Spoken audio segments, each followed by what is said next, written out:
Hey everyone, I think I get a lot of questions about, what made me get into informatics, how I got into healthcare, what really drove me to this field of pharmacy, and especially informatics pharmacy. I actually got involved in Toastmasters up here. I wanted to get involved in the past just to improve my public speaking, and I finally got involved here.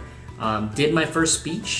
The first speech for Toastmasters is your Icebreaker speech. So the purpose of it really is to introduce yourself and get you a little bit comfortable with public speaking in general. The title of my speech is called Trusting the Dots of the Future. I hope this video can help answer a lot of your questions out there, and I hope you enjoy the video.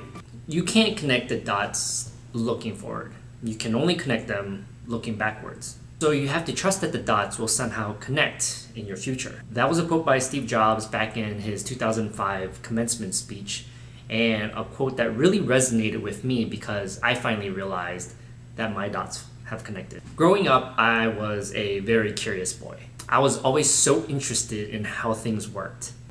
I remember I got my first computer at the age of 3 in that amazing Magic School Bus game. Science and technology fascinated me. I remember designing my first website at the age of 11 using just HTML. I was so proud of that Pokemon website and vowed to be a Pokemon master. I also loved games. One in particular was Roller Coaster Tycoon. The game was definitely addicting, not only because it was fun, but because I also became somewhat of a local celebrity in my school for the elegant yet complex roller coasters I designed. Everyone wanted me to build them one. As I got into high school, I enrolled in the engineering track and took classes like C++ and Oracle database programming. Although my favorite class was definitely SecMe. It was a class that allowed you to apply the knowledge you learned in your math and science courses by building things like balsa wood bridges or mousetrap cars. Not only that, you get to compete against others by comparing who built the bridge that could hold the most weight using the least amount of materials. And I never really thought about it at the time, but I was pretty certain that when I got to college, I was going to major in engineering. The only question was, I didn't know what type of engineering. And then one day, everything changed. It was my last year in high school, and my grandma was diagnosed with ovarian cancer. I vividly remember visiting her with my brother in the hospital right after they finished the procedure of removing the tumor. The feeling of helplessness came over me as I saw tube after tube protruding from various parts of her body. As my brother sat next to my grandma on the bed, a nurse came in and tried to explain to me what was going on. But I didn't understand it. I was only 18 at the time, and terms like malignant, carcinoma, and metastasis just flew right over my head. It was in that instant I knew that I needed to do something to better understand what was going on and to help my grandma. That something ended up being pharmacy. And in case you're wondering why pharmacy, I'm not really good with blood. But alas, the last day came in my Intro to Engineering class, in which all the freshman students discussed, what type of engineering they wanted to get into. When it came time for me to speak, I boldly stood up and said, I want to switch into pharmacy. I certainly didn't know what I was getting myself into though. As I went through courses like pharmacology, pharmacokinetics, I felt so behind, especially seeing my colleagues who grew up knowing that they wanted to get into healthcare or get into pharmacy. I pressed on though because I was motivated and I wanted to help my family. I slowly picked up on it and things gradually got better.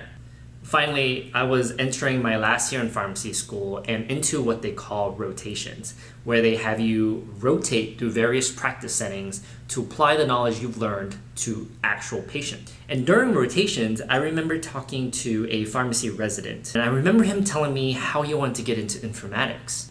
Upon hearing that, my eyes kind of lit up, and I asked, what is informatics? He said, well, Brian, it's a specialization in pharmacy, and in a nutshell, though, you get to combine both your clinical skills in pharmacy and your technical skills to design information technology for clinicians. Fast forward 3 years later, and I'm just finishing my residency training in pharmacy informatics and just accepted a job at Mayo Clinic as an informatics pharmacist. I was pretty excited.